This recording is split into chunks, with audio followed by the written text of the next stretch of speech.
بسم اللہ الرحمن الرحیم۔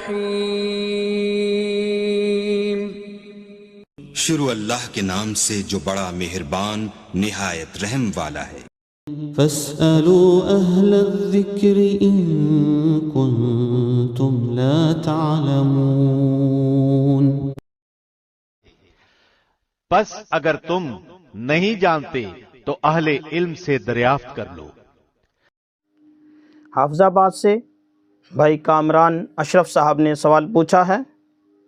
لکھتے ہیں مفتی صاحب، ہمارا سوال یہ ہے کہ ایک شخص رمضان المبارک کی ابتدا سعودی عرب میں کرتا ہے اور وہاں سے 30ویں روزے کی افطاری کر کے پاکستان روانہ ہو جاتا ہے اور رات میں پاکستان پہنچ جاتا ہے، جبکہ پاکستان میں اس دن 30ویں روزے کی سحری ہونی ہے، تو اس شخص کے لیے اس روزے کی شرعی حیثیت کیا ہوگی، فرض یا نفل؟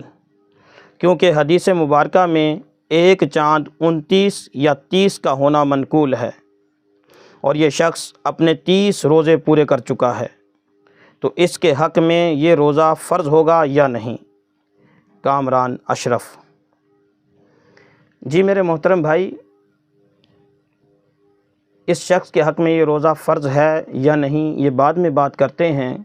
پہلے اس بات کو ہم لیتے ہیں کہ اللہ کے رسول صلی اللہ علیہ وسلم نے ارشاد فرمایا کہ چاند 29 یا 30 کا ہوگا۔ اس میں کوئی شک نہیں کہ نبی کریم صلی اللہ علیہ وسلم نے یہ ارشاد فرمایا ہے کہ چاند 29 یا 30 کا ہوگا۔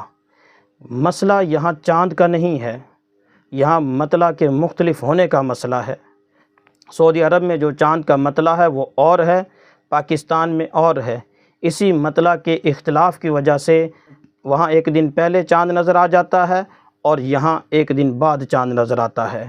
جو حدیث آپ نے جس کی طرف اشارہ کیا ہے، اس حدیث میں ایک مطلع کی بات ہے کہ چاند جو ایک چاند ہے، ایک مطلع میں جو نکلا ہے وہ 29 یا 30 سے زیادہ نہیں ہوگا، جبکہ آپ نے جو صورت بیان کی ہے یہ ایک مطلع کی بات نہیں، یہ 2 مطلعوں کی بات ہے۔ لہٰذا اب اس کے لیے دیکھنا پڑے گا کہ اس کے لیے روزہ فرض ہے یا نہیں۔ میں یہ بھی عرض کر دوں کہ دارالعلوم دیوبند کا جو آن لائن دارالفتاء ہے جہاں فتویٰ شائع کیا جاتا ہے، اس میں اس صورت کو اس شخص کے لیے نفل روزہ قرار دیا ہے۔ وہ ہمارے بڑے ہیں، ہمارے سر کے تاج ہیں، لیکن ہمیں اس پر شرح صدر نہیں ہے۔ ہمیں اس بات پر شرح صدر ہے کہ یہ روزہ اس کے لیے فرض ہوگا، اور اس کا کچھ اشارہ کچھ مفہوم قرآن پاک میں بھی ملتا ہے کہ سورہ بقرہ میں آیت نمبر 185 میں ہے، فَمَنْ شَهِدَ مِنْكُمُ الشَّهْرَ فَلْيَصُمْهُ، جو تم میں سے شہر یعنی اس رمضان المبارک کے مہینے کو پائے اسے چاہیے کہ وہ روزہ رکھے۔ اب یہ دیکھنا ہے کہ یہ شخص جو ادھر آ رہا ہے اس کے حق میں بھی یہاں رمضان المبارک کا مہینہ ہے یا نہیں۔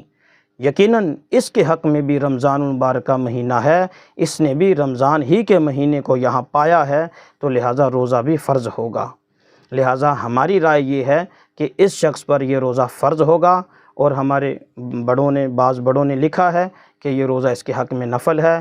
ہمیں اس پر شرح صدر نہیں ہے، اور احتیاط کے تقاضے کی بنا پر بھی ہماری جو رائے ہے وہ احوط ہے، اس لیے ہمیں یہی شرح صدر ہے کہ یہ روزہ اس پر فرض ہے، اور اسی پر ہم اپنی تحریر لکھ کر دیتے ہیں۔ ہمارے دارالفتاء سے جو فتویٰ شائع ہوتا ہے اس حوالے سے اس صورت میں اس روزے کی فرضیت ہی کا شائع ہوتا ہے۔